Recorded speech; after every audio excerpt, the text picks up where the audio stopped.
Good morning. What's up, and welcome back to another episode of Live here on Keystroke Medium. I am Josh Hayes here with Scott Moon and Chuck Manley. Hi. You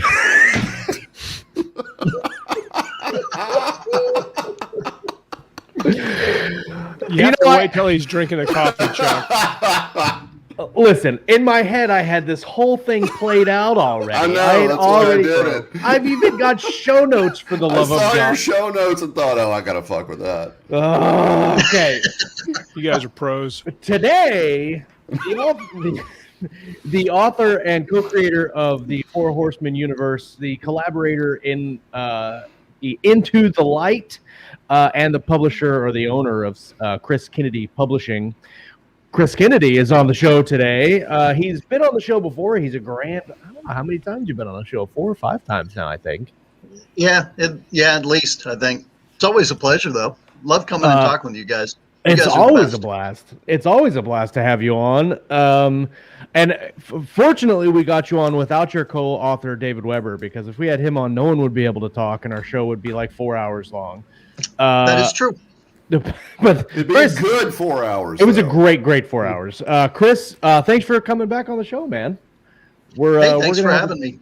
We're going to have a fantastic conversation today. Listen, I'm doing a pro thing this week. I'm doing a changeover, everyone that's listening. I've got these show note checklists, and I'm going to try to be as professional as I can be as a podcast host. So I'm going to go down the list, and we're going to make this the best show ever. It's hard to be professional with dolls on your backdrop. I'm just throwing it out there. The dolls throw it off, man. They're not dolls. Look. Hooray, I'm going to be part of the best show ever. See? At least Chris knows how to. If Chuck will let you. Me? No. No. Everybody in the live chat, thank you guys for coming and hanging out with us today.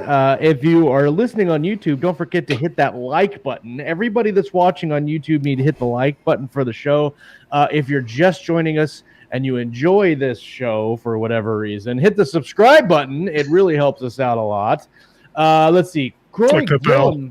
Click the bell for the notifications. Yeah. Corey Rick Gillen says I should take it easy on you because you're in mourning for your Chiefs. What's that mean? We're not talking about that today. Corey Gillen is the first comment of the chat. Everybody, he gets the golf clap Keystroke Media golf clap of appreciation. Thanks, Corey. Rick is going to be banned from the chat. Hello, Rick. Who else we got in here? Let's see. John Evans is here. Good afternoon, John. Kaylee Williams. Hello. Lou Holston. Hello. Good morning.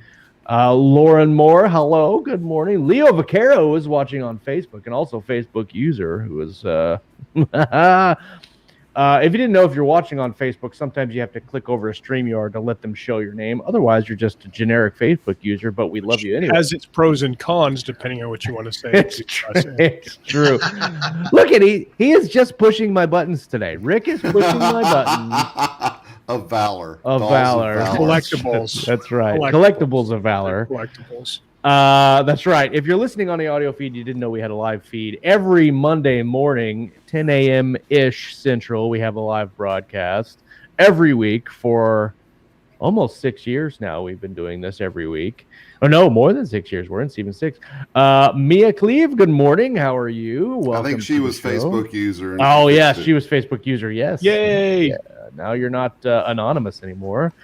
Just FYI, if you guys didn't know, keystrokemedium.com/coffee, you can get your own. Oh, look at that. He's got a whole carafe. I need to up my coffee game, apparently. Chris has got a Diet Pepsi. Hey, whatever works, man. Keystrokemedium.com/coffee. You can get your own bag of Keystroke coffee. Writer's Block is my favorite. If you needed to try one out, I highly recommend that one. I like that one. So yeah, let's go through our updates today. Scott, you're on the hot seat first. Why do I have to go first? Let's see. So ready, go. Ready, go. 1, 2, 3, go. 1, 2, 3, done. That's it. I'm kidding. And next.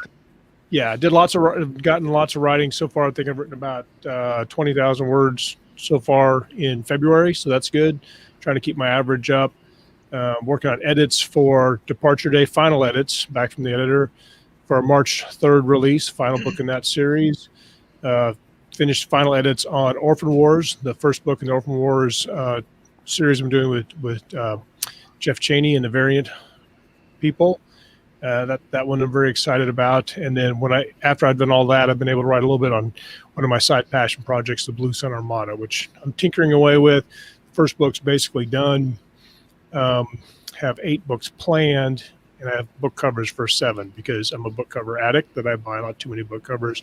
So I'm trying to decide if I want to launch that as I get them done, or if I want to get the first 2 or 3 done so I can release them without stress. Last fall, when I did the Brothers in Arms series for Aethon, it was really nice to be able to go, oh, look, another book was published.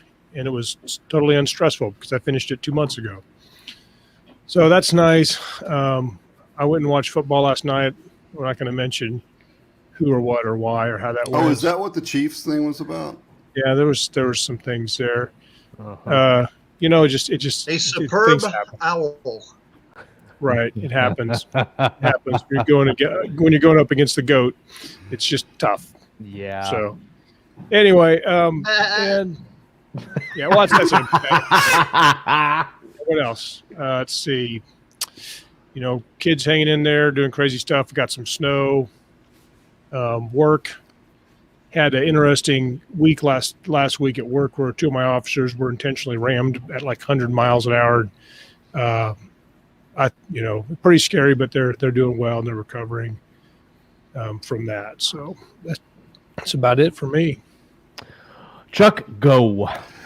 Oh, closing in still on the end of Brace Cordova book, or not Brace Cordova, Jack Dark book 2. And I actually started writing Jack Dark book 3 because, you hit a little bump in the road and you got to take a break to let things sort out in your subconscious. But anyway, so I've got both of those in the works, made some notes for some other projects that are bouncing around in my head. My son's, one of his plays had its final performance and wrapped, and they did their drive-through and all that stuff, but he's got 2 more to do. He's actually got some stage time for Hamlet coming up, and so I've been helping him with that. And he turned 16 this week, and I'm taking him Thursday to get his driver's license, and then I'm going to drink heavily when I call my insurance agent to see how that affects my insurance. And 16-year-old boy. Yeah. Yeah. $1,000. No, The only thing better was if you get him a red sports car on top. no, I actually got him. Oh, a car. yeah. I got him a little blue Volkswagen Passat that my best friend sold me for a super good deal. Nice. But yeah, just writing, doing the family. Daughter's doing her softball tournaments and stuff, and just doing my thing, man, doing my thing. Sweet. Let's see. What have I been doing? So I finished the outline for Tranquility 2. Right now we're calling it Battle Lines. And that was super fun. It was interesting because there was the general ideas we had for the 3 books was to do a certain event in book 1, a certain event in book 2, and a certain event in book 3. And then as we're going through the outline for book 2, I thought, what if we just took that event from book 3 and put it into book 2? And that actually helped a lot of the problems we were having with some of the character motivation that we needed to happen in the second book. And so it really kind of made a good turn point for the character and also for the book itself. And then we're able to do a lot more in book 3 that we weren't going to do until we saw how the trilogy did, like further on down the series. So that was really fun. Did some more work on my military fantasy Gods of Fire. I spent about an hour and a half on the phone with Walk Robillard this weekend. And just like in my head, I was like, I've got a couple of questions about a couple of things that if I get the right answers to it, it'll help me out on these particular things. And during our entire conversation, I'm like with a pen and a paper, just writing furiously down, and got enough information to do a whole book on. It was a really good conversation. I'm really appreciative of that. If you ever need any help with any military related Commando spec ops, special, yeah, he's the guy to go to. I've done a little bit of journaling this week that I've started this year in this cool little notebook, and that's helping me stay focused during my daily writing stuff. And pretty much that's it. I've been doing, we talk a little bit about newsletters in this writing group that I'm a part of, and I'm the worst when it comes to newsletters, but I started doing like video updates instead of writing it out in a newsletter, recording an 8-minute thing that I put onto YouTube on my YouTube channel, and then with my newsletter, all I do is send that out. And that was really fun last week. I'm going to do another one this week. And so if you haven't subscribed to my newsletter, go and do it. It's joshhayeswriter.com, and you'll find the newsletter. I subscribed, and I was astounded when I got an email. I know, dude. Wow. I looked at the last newsletter I sent out was like 2018. That's how bad I am when it comes to newsletters. Having said that, I immediately had newsletter production something envy because the video was very well done. Super pro. So. Oh, thanks. I appreciate that. Everybody should go sign up. Yeah, everybody should sign up to watch it. So that's all that I have. I wanted to say hi to Brandon Ellis is in the chat. Hey, Brandon. I have these beanies that I've been wearing that looks a lot like Brandon Ellis beanies, and every time I put it on, I go, man, I'm channeling my inner Ellis today. and that seems to work really well with my writing. Just channeling my inner Brandon Ellis. What about you, Chris? What have you been up to? You got a little update for the last week or so? Well, I think I'm the anti-Josh as far as newsletters go. Mine went out at 9 o'clock this morning, just like it does every morning. 2 weeks ago, I missed it on Monday, and it went out on Tuesday, and that was the first week I had missed in a year and a half. So nice. I guess I'm the anti-Josh. I typically write in the morning, so I've been working on Eye of the Storm, which is the next mainline Four Horseman book that I'm writing with Mark Wandry. We typically go back and forth. I write in the morning, he writes in the afternoon, so it works out pretty good for us. That'll probably end up being about the 66th book in that series. Also working on the production for Prodigal Son, which is the book that'll be released Friday in the Four Horseman Universe. Bullet for the Shooter, which is the next one to go out to the launch team. Covers. I probably buy even more covers than Scott Moon. I don't know. Scott buys I need at least one a week. I need at least one a week. True. You actually publish. You actually use yours, right? You don't just stockpile. Oh yeah. Yeah, I don't think that I have any that I no, that's not true. I've got a couple in reserve, but probably not as many as Scott. Scott can win in that category. Well, you got to let's see. So writing, editing, yeah. But that's about it. My main project right now is a Four Horseman book with Mark. Very cool. Fantastic. Four Horseman totally rocks. And the big thing was we have heat. Just moved down to the new house on the Inner Banks of North Carolina last month. Actually, I guess it's closer to 2 months now. And it had one little propane tank for running the heater, which went dry the same day that Sheila had her knee surgery. So we came back from that to a cold house. And said, okay, this is never going to happen again. How do I fix this? And the company that had the gas contract said, oh, well, we can't give you a bigger tank. Okay, well, you need to come more often. Oh, we can't come more often. Okay, I'm sensing a problem here. Yeah, so I found a different company and said, hey, I need 2 tanks. And they said, sure. When would you like them? And I said, now. And they said, all right, we'll be right over. And there you go. And I said, and I'm going to need gas because we're going to run out this weekend. And they said, sure, we'll send the truck too. All right. You're my new favorite people. And they came out in the rain and installed the tanks. And now I have heat for hopefully a long time. That's how you we're get going to need a bigger fans. tank. Rick probably said Rick, and that's a fact. But he was banned from the chat. Yeah, I guess he's back. He's back. I brought him back. Now. He made amends for his earlier bad behavior. That's right. That's right. I went to a vacation on the Outer Banks, I think 2008. It was fantastic. I'd never been to that part of the country in North Carolina. And it was really, what amazed me is it reminded me a lot of Kansas because it's very flat. I didn't think it would be flat, but I guess it's right on the coast, so it would be flat. Coastal plain. Yeah, I can, if I look up, I can see the Outer Banks. I'm on the Inner Banks on the inside of the Currituck Sound. That's awesome. That part of the country it's just beautiful all year round, I think.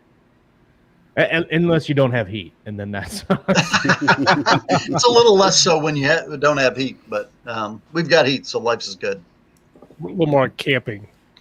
We have no heat. Yeah, there you go. It's like camping, except you're in your house. You had a camper, and so now you're camping in your house without heat.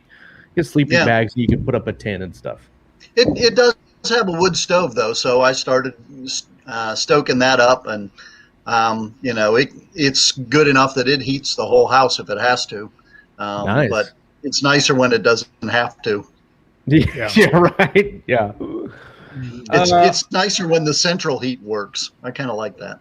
Yeah, it's like when you can actually move your fingers when you need to type on the keyboard rather than wearing like 8 gloves and you're just like jamming down letters. So let's talk about your books, man. You've had phenomenal success with the Four Horseman Universe and obviously Chris Kennedy Publishing. I just submitted a story to the Third We Dare anthology. I was slightly over. I apologize for that. But the sequel, which surprised nobody. No one. Yeah. I submitted it, and Jamie goes, honestly, tell me how over were you? And I'm like, it's good. I was only 800 over this time. I don't know what everybody's getting all upset about.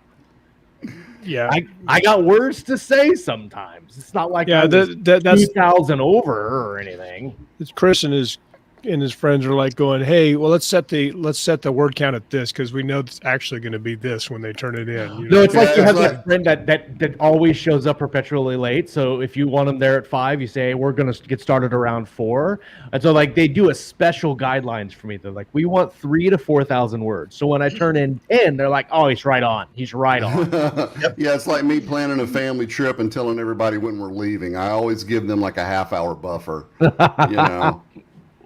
Yeah, I do that too. And Sheila's like, well, I thought you said we had to leave at 5. And it's like, no, we had to leave at 5:30. I just wanted to make sure you were ready. Exactly. I'm sure that conversation. Of course, she's probably listening to me. She probably just heard me say that, so I'll pay for that when I'm done. Yeah. Now all your plans are just ruined. So you gotta turn the heat off. Hey, we'll edit that part out. There you go. Yeah. Okay. Well, she just heard me say it live, I'm sure. So. Ruh-roh. It's fine. Yeah. So at least I didn't take a picture of her sleeping on the couch, so I've got that going for me. And honestly, who would do that? Who would do that? Who would do that? I didn't get as much flack for that as I thought I would. It was relatively unscathed. I came out of that. I would literally be murdered. I'm pretty sure if I did that. So. It was probably better that my kids were sleeping in the picture. It wasn't just a picture of her sleeping. I took a picture of her one New Year's where it was just her and I sitting, and it was like I was like 8:30, and she was sitting across the living room floor like this. And I took a picture, and I almost posted it, but I was like, nah, I'll just show it to her later. And she was like, if you would have posted that, you would have not survived the next New Year. And that's how you wind up sleeping in the basement. In your fancy office. That's right. So Into the Light. I'm really excited about this because Out of the Dark, and everybody knows that I listen to audiobooks all the time, but Out of the Dark was my first purchased audiobook. The first thing I ever listened to on Audible was that book. I listened to it while I was training for a half marathon back in like 2010. And so now fast forward 11 years, and there's that book, and I've got like 500 audiobooks now. But not only is the sequel out, but a close friend of mine was able to collab on this book, and I'm really excited about that conversation. So tell us a little bit about the process of that, how that all came about, and what was the writing process like? Well, I read that book as well, Out of the Dark, and it's one or two books in my lifetime that I've actually thrown across the room. It's been out for 12 years now, so I guess I can talk about it without being a spoiler. Yeah, no spoilers. But, you can't spoil a book that's been out for 11 years. If you haven't read it yet, you deserve to get spoiled. Yeah.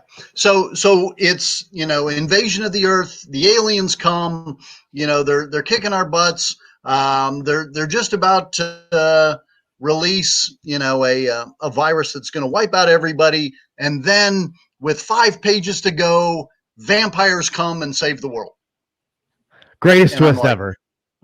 What just happened here? I'm sorry. I thought you said vampires came and saved the world. Are you being legit? No, that's what legit. happened? That's legit what happened. That's legit what happened. Wow.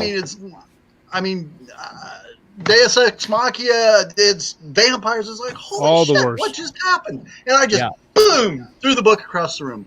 Jill's like, so when I read it, can I just not read the last 5 pages and understand it? Because maybe I'll just stop. Well, so I was having dinner with David Weber,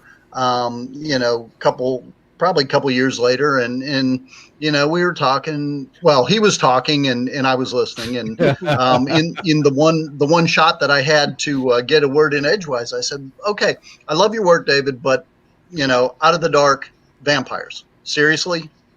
He says, "Oh, but Chris, it isn't vampires." And I went, "Tell me more." He said, "I'm sorry, you'll have to wait for the book." And I went, "David, that's just wrong. And when is it going to be?" He said, "Well, I can't tell you because I've got this going on. I've got that going on.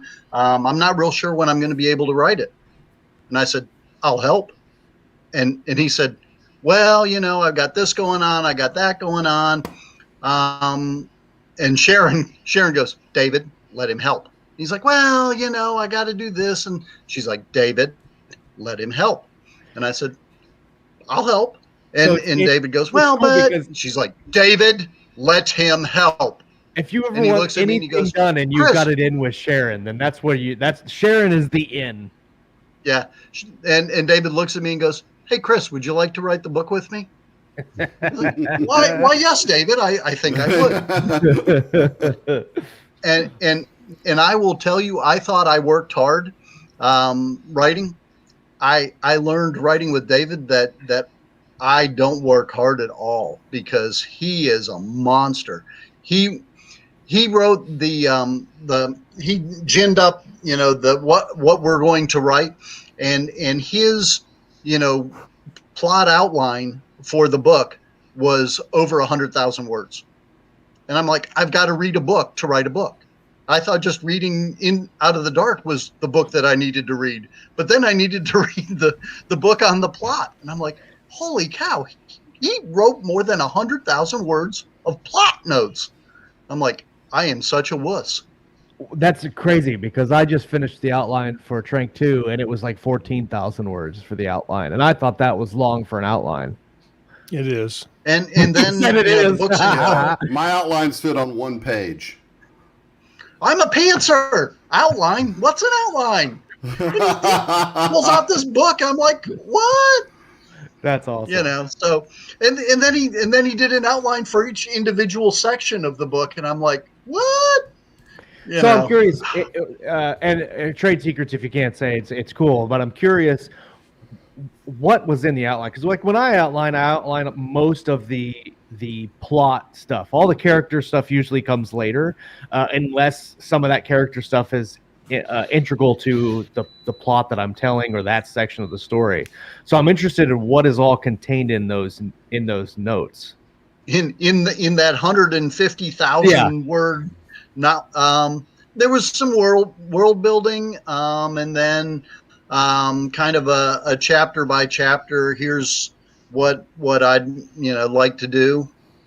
So there was some plot and there was some world building, and the world building was probably a good half of it.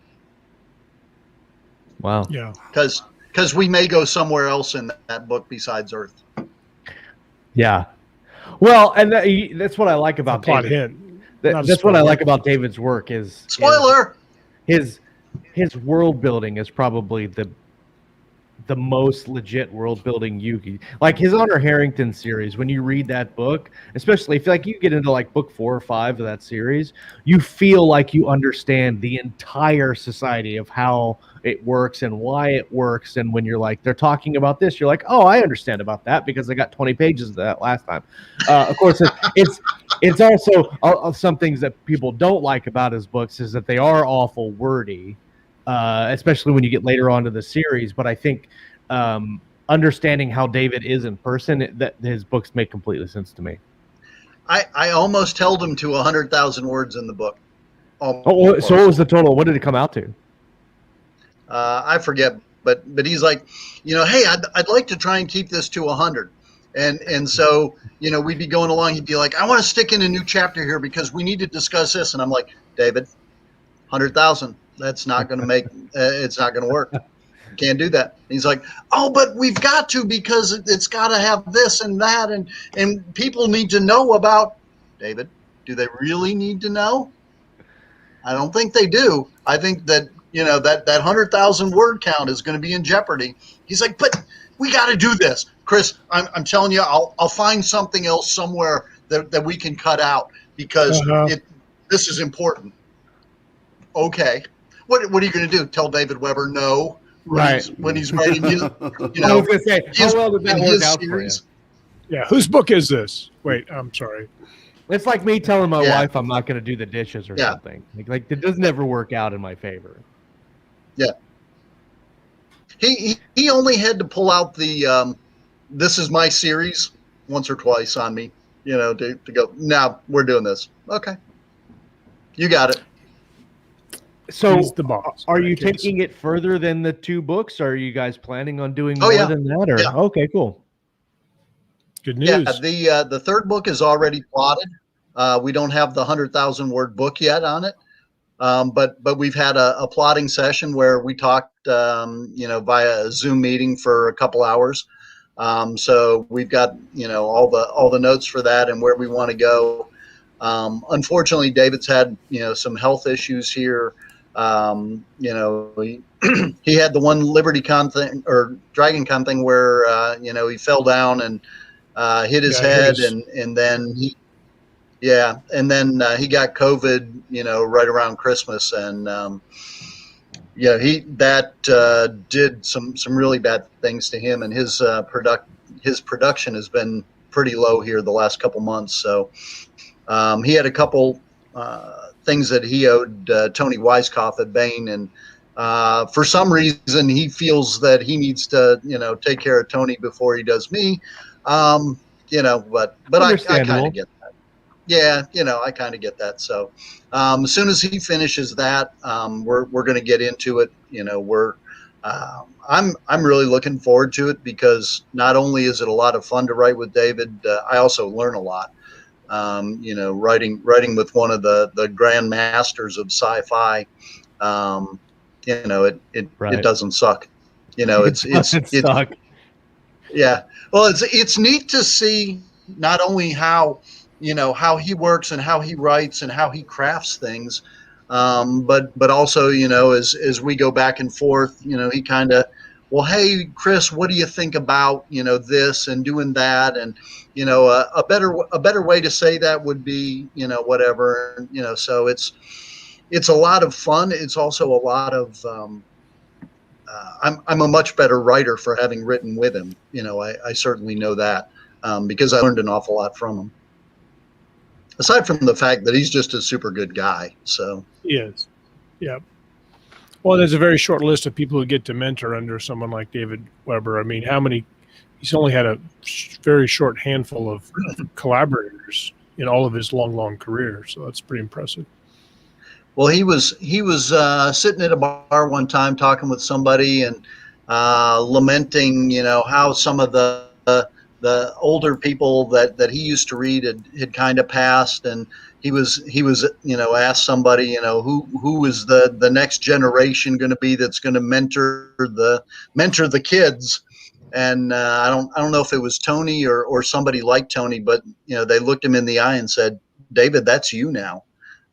You're the senior, you're the senior dude, and you need to start, doing some mentoring and doing, bringing in the next generation." So I know that's something that's been important to him. He's written with, a few people now that are, of our generation. Broadly, we're in the same generation, I think. And he's doing his best to pass on some of that while, still getting good books out. Because he's a great dude and just an awesome writer. Agreed. I want to talk a little bit about what you guys are doing in CKP and the Four Horseman Universe, because it's always fun to talk about that. I want to segue out of that, do the show sponsor real quick, and then we'll jump back into that. Today's show sponsor is Into the Light by David Weber and Chris Kennedy. I'm going to put the link in the live chat. If you haven't checked it out, please do so. Get the audio version if you can, because the audio version is fantastic. Let's see if I can find the right thing here. Boom. Oh, look at that. There you go. It's even sealed in plastic still.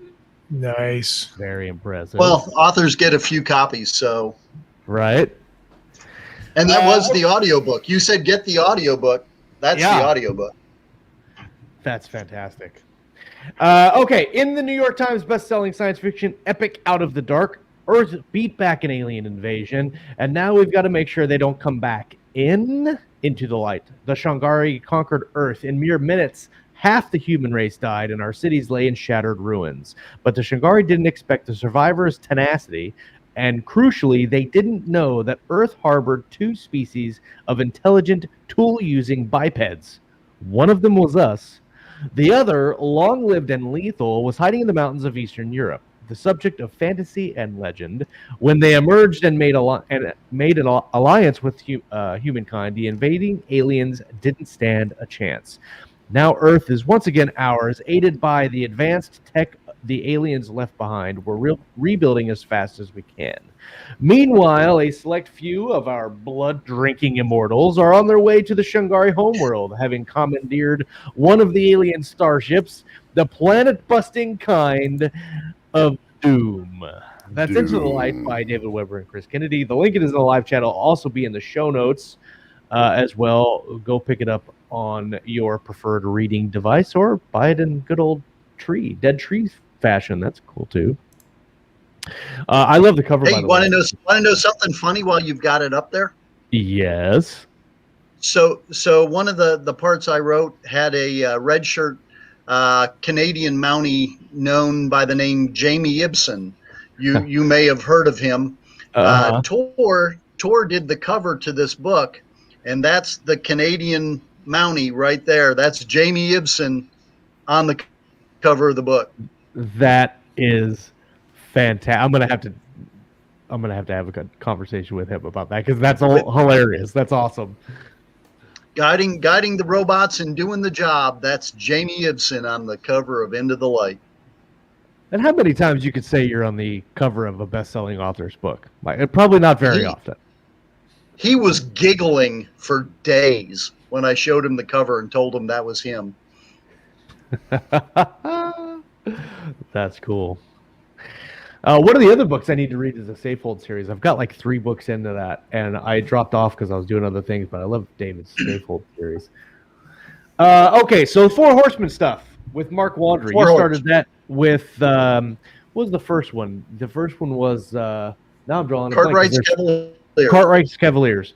And there's 4 original, and now you've developed this massive universe. Scott and I have had the opportunity to write some short stories in the universe, and the following is just massive. I mean, if you could get a huge following on the Honorverse, I think you guys, for the Four Horsemen, have probably the second biggest following that I'm aware of, where people just deck out in uniforms and their favorite characters and cosplay and all that. It's always awesome to see the followings of my friends that, like, you know, so like you get the Galactic Edge guys that have a massive following. They have 3D printed stuff, and I've got even a little keystroke deal, and you know, the same thing for the Four Horseman universe. You guys have patches and all that other stuff. Yeah, they have the fan organization, you know, stood up on its own. They're like, hey, you know, we want to do this. Can we stand up a fan organization like the TRMN for David Weber? And we were like, sure. You know, and I'm not sure how many people that are in the organization right now, but they stood it up in different mercenary companies that are scattered around the U.S. They've made it a great thing. A lot of the companies are doing different service work, you know, to get promotions and you know, different badges and things. And I could not be prouder of that group. They're doing lots of great things and really getting the word out, you know, about the 4HU, in addition to all of the great service that they're doing along the way. And what's your newest book in there? I know that you collab with a lot of the different authors in that stuff, but what's your current project, or do you have a most recent project for that? The most recent book that I wrote was Gale Force, which was a mainline book, and in the Guild War series with Mark. We're working on the next one for that. The current series in the Four Horseman universe is the Guild Wars, and we're working to tie that up here within the next few. There is another series going on currently, which is the Rise of the Peacemakers, and that series is going to tie in, you know, into the main storyline. People are like, well, hey, what's going on with this over here? Oh, it's going to come in. Don't worry, it's important. You want to be aware of it. And that's kind of what we've done all throughout the, you know, the Four Horseman universe as the different series have gone on. You know, different things have started and then they've all kind of dovetailed in. So we've tried to keep pretty much everything relevant, you know, where there aren't any, you know, real throwaway books where there's not something that you want to know about the main storyline. Even the different anthologies, which there are currently 9, you know, a lot of the stories that are in the anthologies are important to the universe, and you'll see a lot of people come from the anthologies into the main storyline, you know, and or generate full-length books as well. A lot of the short stories have turned into full-length books, which have then dovetailed into the universe. We currently just put out the submission for the next one, the next Four Horsemen anthology, which will have 4 open slots. I'm proud of how we've been able to bring in a lot of new authors. I think we're somewhere close to 25 now, authors that have gotten their first published work in the Four Horsemen universe, primarily the anthologies. And it's great to be able to do that, reach back and, you know, help pull up the next group after me. When I was first starting out, I got into an anthology that I probably had no right being in, but they were taking, you know, brand new authors, and they worked with me and got me in. And it's been important to me to do that, you know, for the people following me. And what might be interesting to know for anybody interested in submitting, Scott and I have done stories in 2 of your 2 of the Four Horsemen. I think the We Dare are done by you, but it's not Four Horsemen related. Right. Significantly, I've made more money on a Four Horsemen anthology short story than I have anywhere else in the short story market. So that's something to keep in mind too. If you're looking to submit to anthologies, the Four Horsemen are really good. They pay well. They pay well, and you get a lot of readers. You got a lot of eyes on your story, like, because there's so many Four Horsemen readers. It's probably the only anthology I would recommend being part of at this point, because otherwise a lot of anthologies are hard to sell, and yours does so well, and you get readers and feedback that you don't get from most anthologies. So it's pretty impressive. Well, and I think that's, partially because of the series itself, has a lot of readers, a lot of fans. And the other part is, like I said, we do make them worthwhile books. They're not just like a throwaway thing where, well, that's not really important. I don't have to read it. Yeah, you do. You're going to miss stuff. And people always, there'll be somebody that'll skip one of the anthologies and they'll be like, hey, it sounds like there's more information about this person. It's like, oh, well, did you read Fistful of Credits? No. Okay. I want to go back there, so they continue to, be good harbingers of the universe, even years later.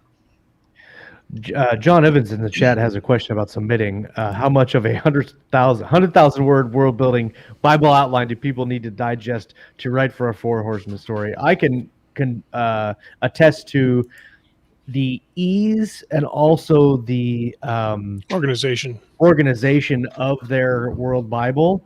But the cool thing is, even not knowing anything else in the universe, you can write a story and look at their world Bible and write a good enough story. And Chris and his people work well with authors to make sure that it falls within the lines of the Four Horseman universe.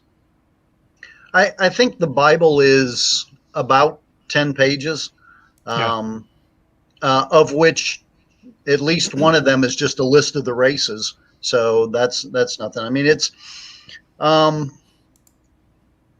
mostly standard sci-fi with other races.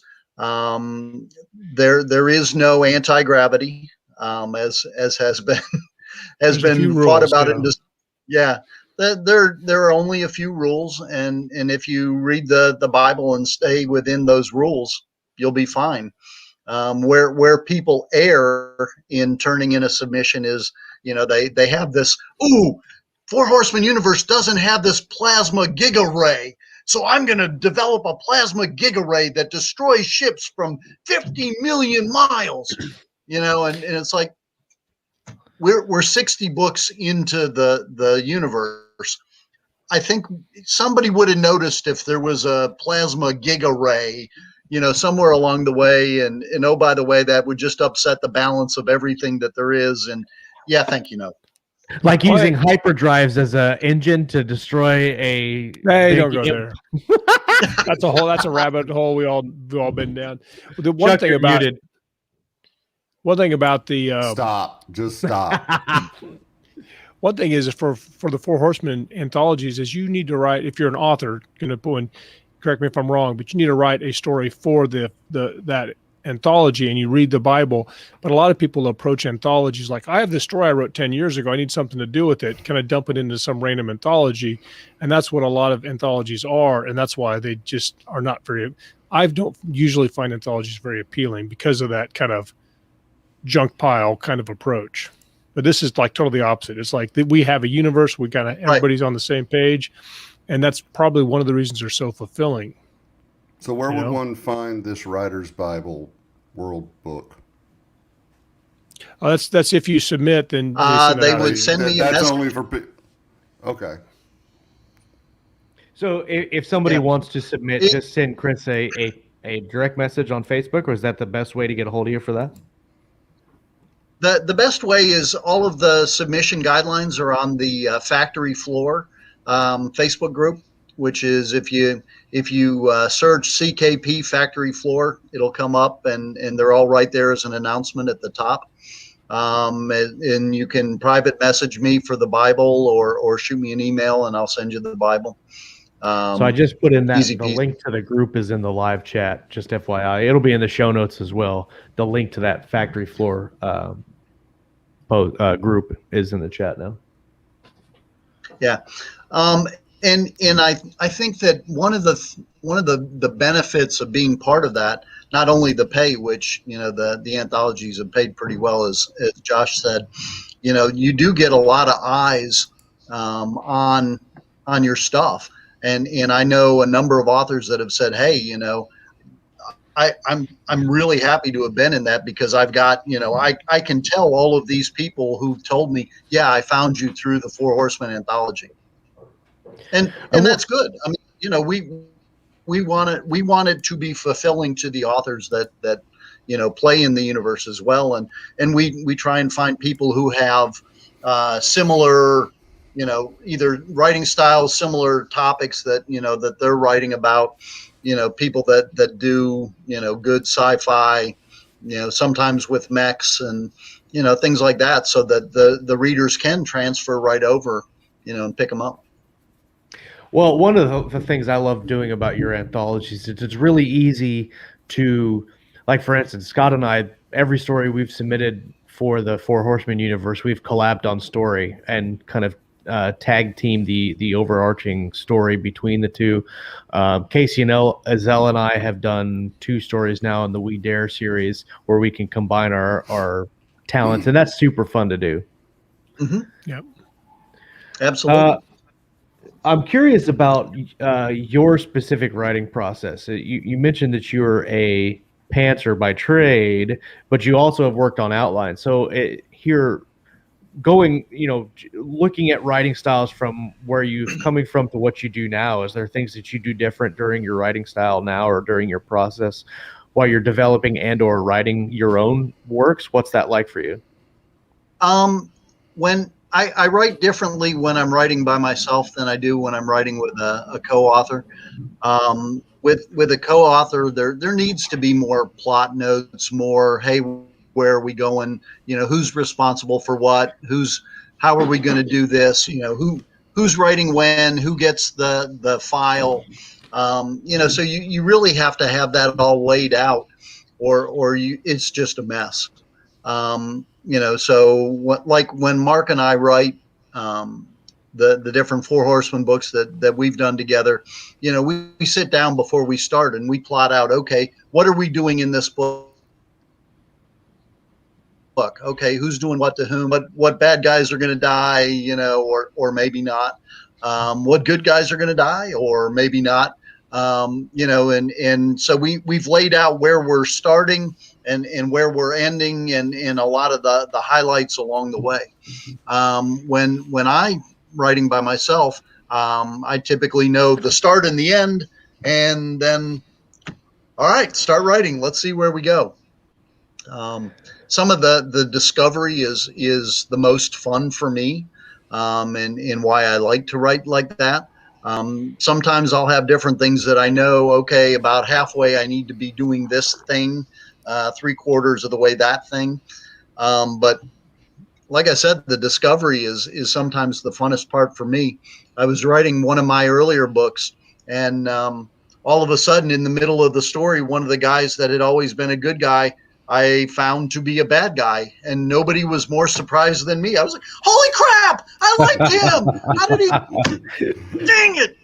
That's what makes it And fun. all of a sudden right? he was a bad guy, and that was it. Like, do what I want, do what I say. And they're like, no, and giving you the finger. No. Oh, no, Did he I've been working against you the whole time. You just thought I was good. They're sitting in the corner, like rubbing their hands together, like. They're sitting in the back of my brain somewhere going, he bought it again for this book. We'll get him next book. Do you find it hard sometimes to go, like, I mean, you have a lot of stuff going on with CKP, and I know, like, just doing stuff for the show and doing stuff for Keystroke, it's a lot to take on top of your writing. Do you are you finding a good balance between the two? Is it difficult sometimes, especially with how much CKP is doing now?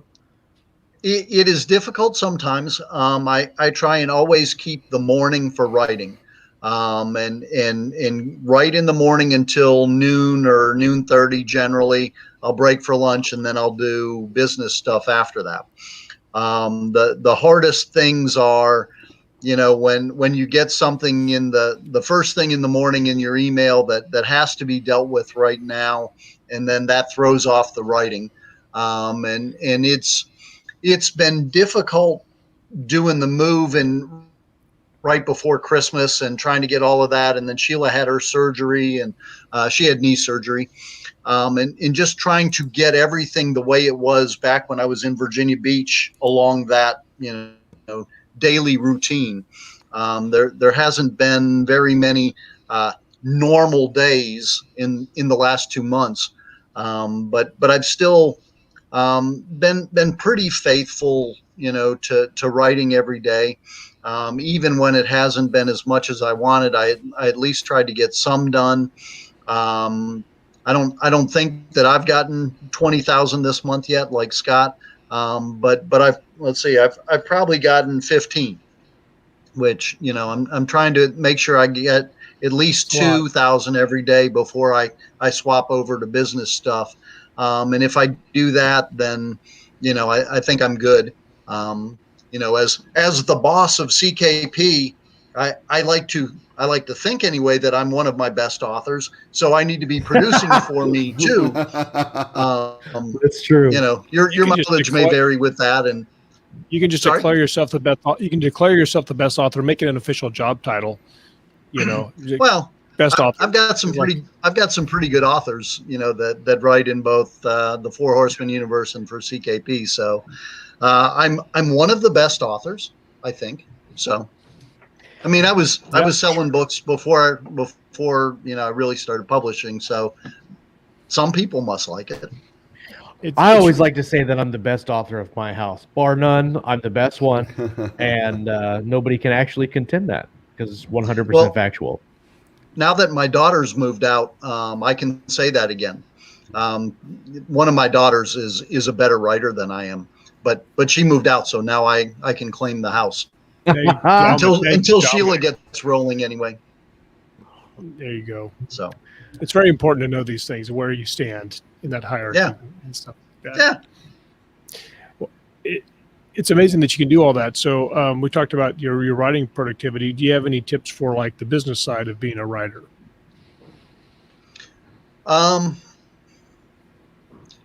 Well, hopefully everybody that's a writer that, wants to become a professional. Hopefully they're going to have great success. One of the things that I like to tell people early on is, make sure that when you start getting paid, you put some aside for taxes. The first year that I really hit the big time, started making a decent amount of money from writing. We had just moved from Pennsylvania to Virginia Beach, and the house there hadn't sold. So I had 2 mortgages, and I was bleeding money as fast as it was coming in, which the publishing, kept up with that, and I was able to not go under.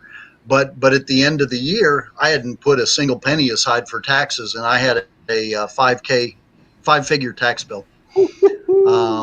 And 5-figure tax bill is not something that you want to happen to you. Yeah, no, it was not fun. No fun. Yeah. Yeah. One of the things I started doing when I first started writing was taking 30%, even though that's not the tax rate for self-employed. I just take 30% right off the top, put it in a different account, and I don't ever look at it. Yep, that's a right. Smart thing to that's do. a perfect thing to do, and that would be definitely my advice for that. I'm just trying to keep all 4 of my kids and my wife in school to get the tax breaks. Well, that's one way to do it. It's anyway. But seriously, that is good advice. Make sure you start a newsletter. One of the biggest indicators of long-term success as an author is having a newsletter and being able to capture your fans so that you can reach out to them. That was something that I didn't do very well at the start of my career. I wish I could go back. That'd be probably the one thing that I would change is I would start a newsletter sooner. When I was first writing, I had a lot of people that were following my first series, and I kind of let them get away a little bit. So, You're gonna hate this question. It's a follow-up question. What do you put in your newsletter? Or what advice for things to put in your newsletter? I always start out with what I'm doing, to try and keep it personal, so I'm not just always all about buy my books. here's what's going on with me. Here's the latest release from CKP. What's new in audio, for people like Josh that like audio. And last year we started a dollar book of the week because, with COVID, there were a lot of people losing their jobs and had time and needed something to get away from real life. So we started doing a dollar book each week, 99-cent book. So got that. And then typically I also take advanced readers for books that are coming out. So, part of a review team, to get the book early and review it. And, I let people know what opportunities there are. Things like that. Try and keep it relevant and, not all selly, but, at least let people know what's coming out from CKP. I can't remember where I heard this from, but they were talking about sales and they were talking about reaching people through advertising.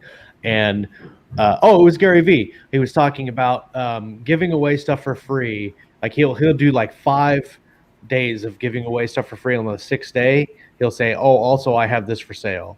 And the 5 days of giving things away for free actually motivated a lot more people to buy on that 6th day. And the time frame is irrelevant, but I think using your newsletter to update and talk to fans and readers and engage more than selling. Like I'm trying to get better at my newsletter, like I said before, but a lot of the authors' newsletters that I get, I don't even open anymore because it's the swap-itis, I think, that is kind of taken over. Like, do this newsletter swap and do that newsletter swap, and it's important. It's good to do, but if all you're doing is putting out a newsletter every couple of days or every week or so, and all it is newsletter swaps, then I don't even. Well, and everybody in our genre knows everybody else. So when you start the newsletter swap, all the newsletters basically have the same books in them. Right. It seems like, or a lot of them.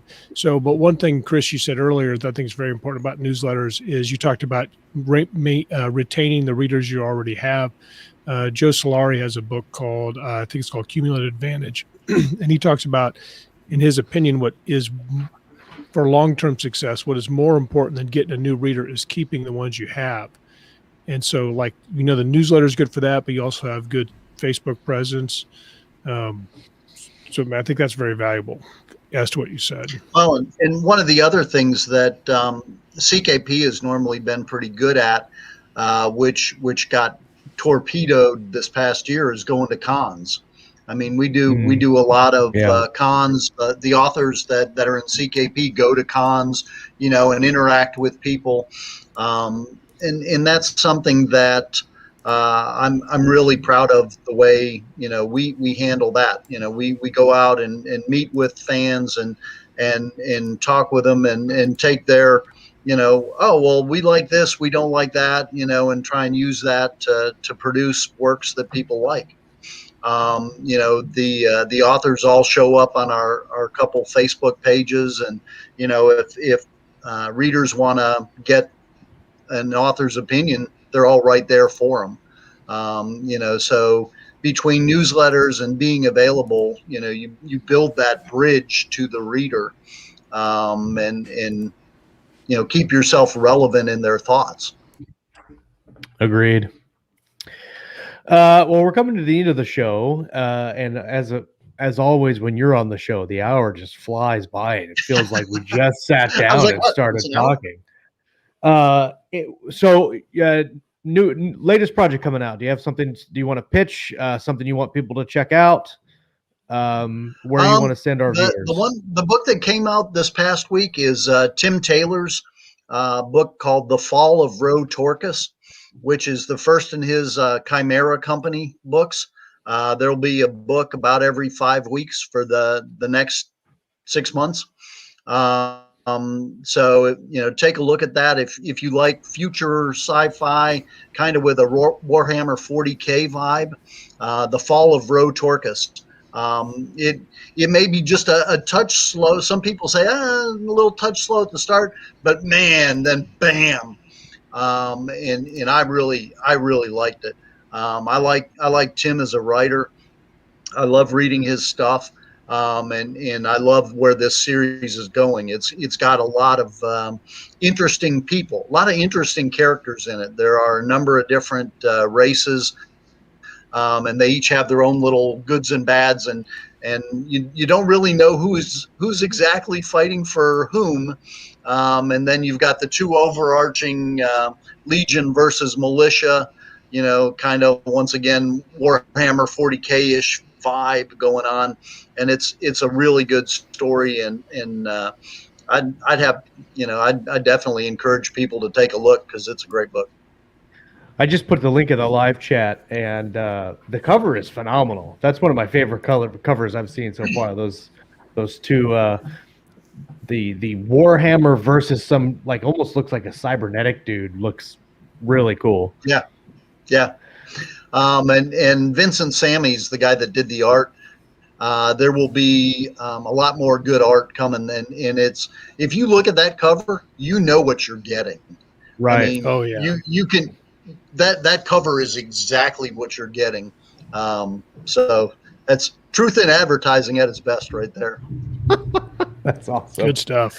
Well, everybody in the live chat, thank you guys for hanging out with us this Monday morning. Brandon, Nagling, Leo Vaccaro, Corey Gillum, everybody else that come and participate in the live chat. If you're listening on the audio feed later and you didn't know, we do a live show.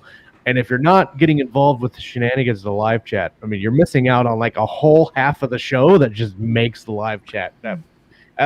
It's funny, you watch the live chat and sometimes they'll just get going and you're like, I don't want to do the show anymore. I want to look at the live chat and see what they're doing. You do have a good time. Unity 151 Booktube is here on the show. He does really good reviews on his YouTube channel. Check him out if you like good reviews. He does spoilers and non-spoilers. It's kind of a fun thing. Let's see. We have Michael Rothman, coming on the show next week. He's the author of Primordial Threat, Darwin Cipher, some new fantasy stuff, Agents of Prophecy. I don't think we've had him on the show before. So we have not.